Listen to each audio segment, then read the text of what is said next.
Kementerian Kesehatan telah mencatat 10 tempat wisata di Jakarta dengan pengunjung paling banyak berdasarkan laporan trafik penggunaan aplikasi Peduli Lindungi. Lalu seperti apa upaya aturan prokes di tempat wisata ini? Berikut liputannya untuk Anda.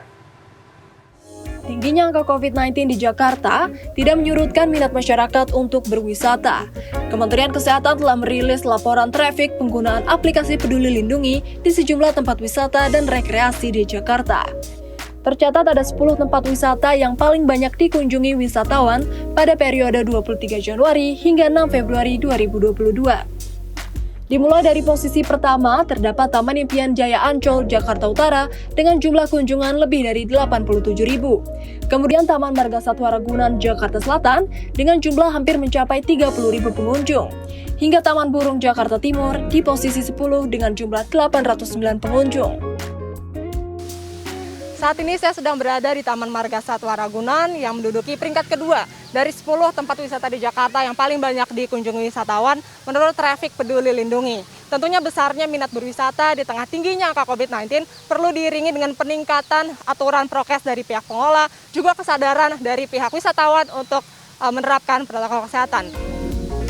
Menurut Kepala Humas Taman Marga Satwa Ragunan, Wahyudi Bambang, meski masuk peringkat 2, namun tren jumlah pengunjung terus menurun dan jumlahnya berada di batas aman. Jumlah pengunjung dibatasi 25% atau 15.000. Namun pada akhir pekan lalu hingga hari ini, jumlah pengunjung tak lebih dari 10.000. Ya, yang pertama sebelum Omikron merebak, kita masih izinkan pengunjung vaksin dosis 1 ya. Tapi untuk saat ini setelah merebaknya Omikron harus syaratnya dosis 2 sudah ya. Jadi kalau walaupun sudah vaksin tapi dosis 1 pengunjung tetap kita tolak ya. Terus syarat-syarat pendaftaran secara online itu masih berlaku, diberlakukan juga ganjil genap untuk kendaraan juga masih berjalan ya. Salah satu wisatawan Sarah mengaku rutin berkunjung ke Ragunan bersama keluarga sambil bersepeda untuk menikmati pemandangan satwa dan rimbunnya pepohonan. Menurutnya, aturan prokes dan pelaksanaannya sudah cukup membuatnya merasa aman berwisata di sini. Semua juga udah punya kesadaran masing-masing sih dari pengunjungnya juga untuk jaga protokol kesehatan.